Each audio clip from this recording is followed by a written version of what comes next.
isn't talked about enough. I'm incredibly hard on him on the defensive end. I think he can continue to give us more. I think he can continue to recognize personnel better, and what I mean by that is understanding who he's guarding, but also who he's guarding relative to himself. I think at times he gets too close to people and doesn't.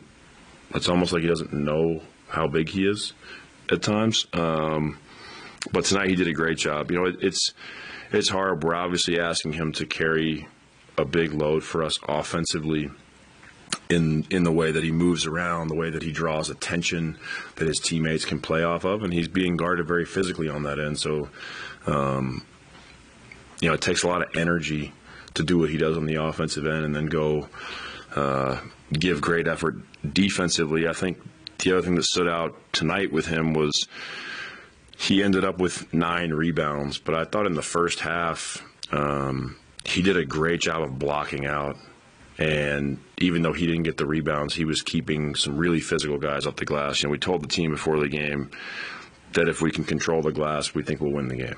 And the team took that to heart and competed tonight. Did a great job rebounding. What did you guys do? You know, just them when they kind of went unconventionally against you guys defensively. You know, with the boxing and some of the stuff that they did. You know, what were some of the adjustments you had to make? They played mostly zone 2-3. We work on our zone offense against the 2-3, depending on the lineup that's in. Sometimes we played some pick and roll. There were also some possessions where we try to flash and get Kelly in the middle of it. I think that the biggest thing that we don't want to do when we see zone is slow down. The possessions that weren't good were where we froze and just passed the ball around the perimeter without attacking. Just because they're in a zone doesn't mean you still can't drive the ball. I thought as the game went on, we got used to it a little bit. We did a better job with some of our spacing. But, you know, we knew coming into the game they were going to play some 2-3 zone. Darko does a good job of trying to mix that in at times. But I thought the team handled it relatively well. Colin's been really good in late shot clock situations, either getting to the rim or getting fouled. What makes him good in that case? Colin's incredibly hard to guard one-on-one. Those late clock situations generally turn into isolation, and people have to make a play. Colin's one of the best athletes I've ever been around. He gets incredibly low to the floor when he drives. He's very strong, very explosive. And he's able to play through contact. He's not afraid of contact, obviously. I think that's where he's drawing the fouls. He's playing in straight lines. He dances with the ball some on the perimeter, but then once he makes his move, he plays very forcefully. You know, Colin's somebody that we know can get in the paint at will.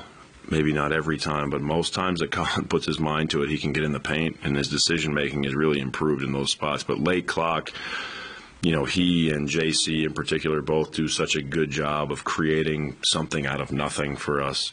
You know, we've been really working a lot as a team on recognizing those situations and their teammates giving them the appropriate spacing. But Colin one-on-one off the dribble is as hard to guard as anybody we have on our roster.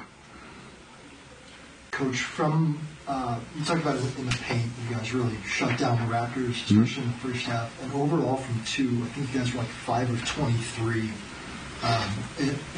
They were 5 of 23 against you guys in the first half.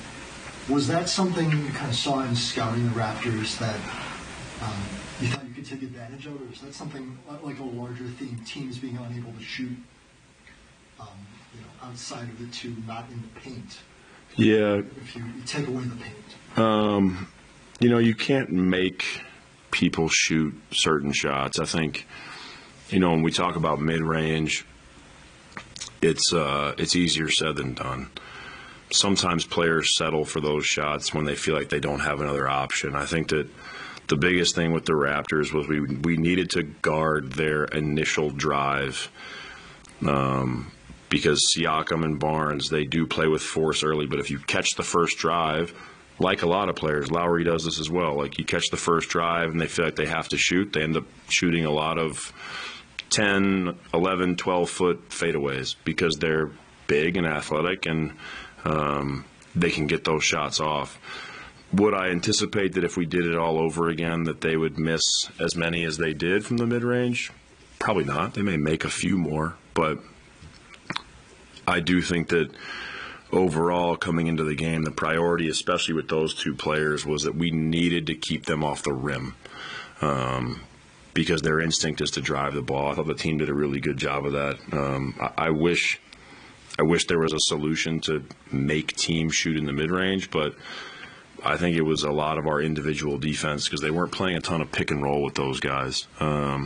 When teams play pick and roll versus like a drop, sometimes you have a little bit of a better chance to create